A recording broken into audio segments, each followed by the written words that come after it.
Ito pag naglagay kayo ng time machine cover, may goma dito. Hanapin nyo, dalawa. Isa, dalawa. Ayan. Time machine cover para hindi siya mag-leak. Papalitan nyo siya. Ito. 2012 model. Yan, ilalagay na po natin yung cover. Ito yung o-ring lang na dalawang kailangan nyo palitan.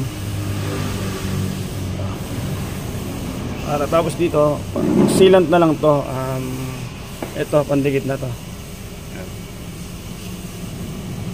Ayan, ilalagay na namin.